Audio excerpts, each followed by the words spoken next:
On the night of November 22, 1987, someone in Chicago overpowered the broadcast signals of two separate television stations, live, on the air, replacing the programming with a figure in a distorted rubber mask, laughing, groaning, and being spanked with a flyswatter. The entire intrusion lasted less than 90 seconds total.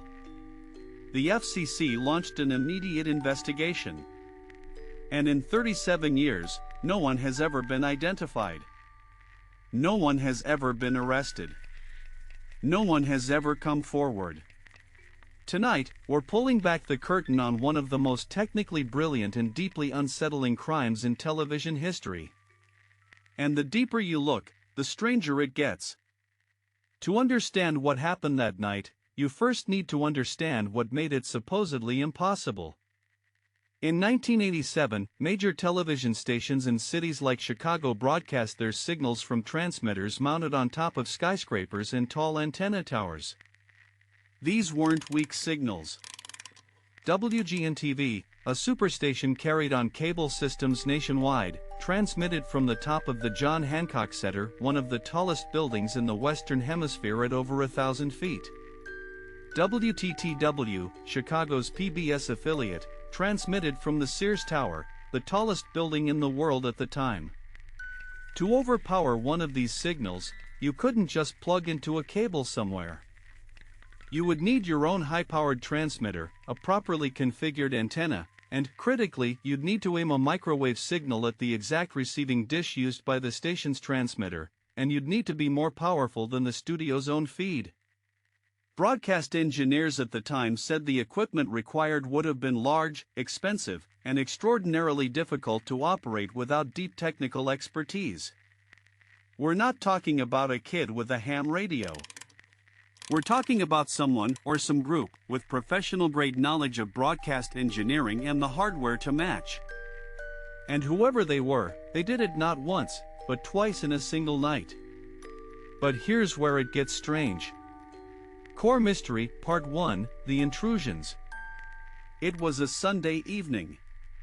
At approximately 9:14 p.m. Central Time, WGN-TV was airing their primetime newscast. Sportscaster Dan Roan was in the middle of a highlight recap of the Chicago Bears season when the signal suddenly cut out. The screen scrambled. And then a figure appeared. Someone wearing a Max Headroom mask, the stuttering computer-generated TV character from the mid-80s, was bobbing and swaying against a moving corrugated metal background, clearly designed to mimic the look of the actual Max Headroom show. There was no audio at first, just a buzzing, oscillating hum. The figure moved erratically, almost mockingly, for about 25 seconds before WGN engineers were able to switch their transmission link to a backup frequency and kill the pirate signal. Dan Roan came back on air, visibly confused, and said, and this is a direct quote, "Well, if you're wondering what happened, so am I." The station was rattled. The FCC was alerted. But the night wasn't over. Approximately 2 hours later, at 11:15 p.m., WTTW, the local PBS station, was in the middle of airing an episode of Doctor Who.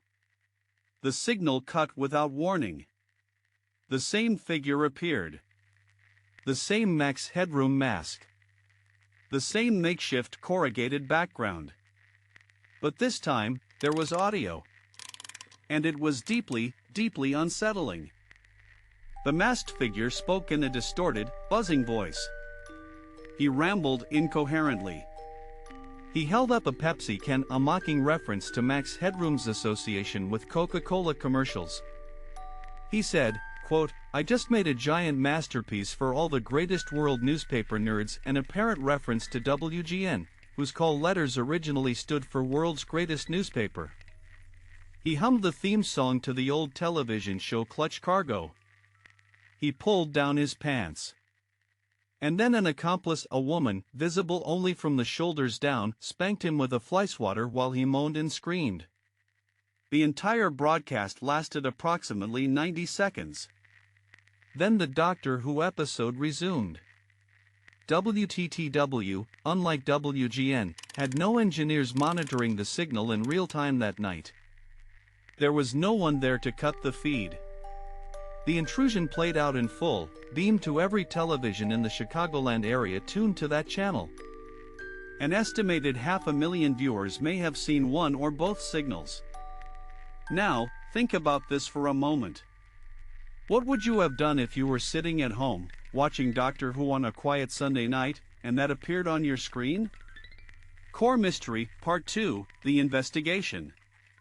The FCC, the Federal Communications Commission, immediately classified the intrusion as a federal crime. And it was.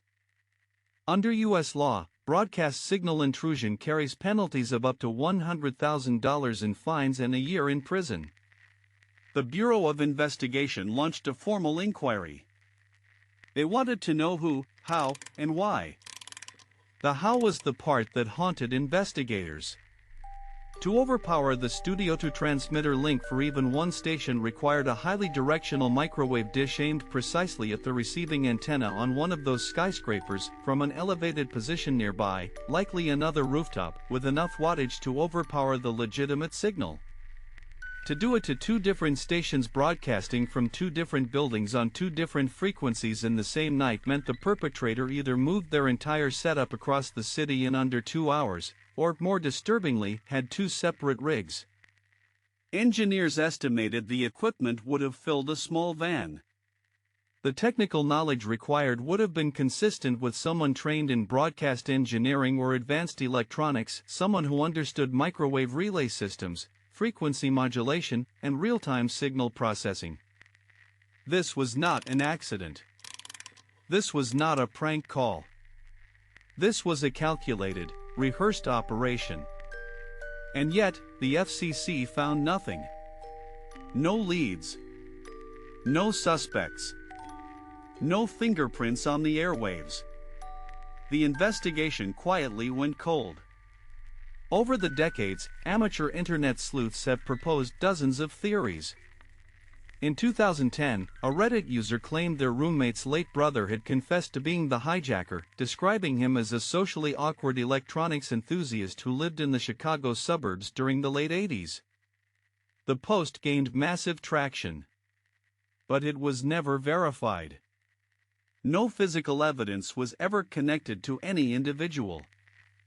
A few suspects were whispered about in the engineering community, people who had the knowledge and the motive to pull off something this audacious, but none were ever formally named or charged. Let me ask you something. Do you think someone who pulled off a crime this technically sophisticated, this meticulously planned, could really stay silent for nearly 4 decades? Here's what we know for certain. On November 22, 1987, someone hijacked 2 live television broadcasts in one of the largest cities in America. They wore a disguise. They had accomplices. They possessed equipment and expertise that most professional engineers would struggle to assemble. They broadcast a signal that was equal parts absurd and unnerving, a performance that felt like it meant something, even if no one could say what. And then they disappeared. Completely. The FCC never closed the case. It remains officially unsolved. No one has ever been charged. No one has ever been conclusively identified. The woman with the flyswatter, whoever she was, has never been found. The corrugated metal backdrop, the Pepsi can, the clutch cargo theme, every detail feels like a clue, and yet none of them have ever led anywhere. Some people think it was a disgruntled broadcast engineer with a grudge. Others think it was a group of hackers doing it for the pure anarchic thrill. Some believe the perpetrators are dead. Others believe they're still out there, still watching, still keeping the only secret in television history that has never been cracked. The truth is, we don't know. We may never know. And maybe that's exactly what they wanted. That's the Max Headroom Broadcast Intrusion. 37 years. 0 arrests. And a rubber mask that still stares out from the static, waiting for anyone, to finally say a name. If you've got a theory, drop it in the comments. If this one kept you up at night, subscribe to Obscura Files, because we've got cases that go even darker than this. I'll see you in the next one.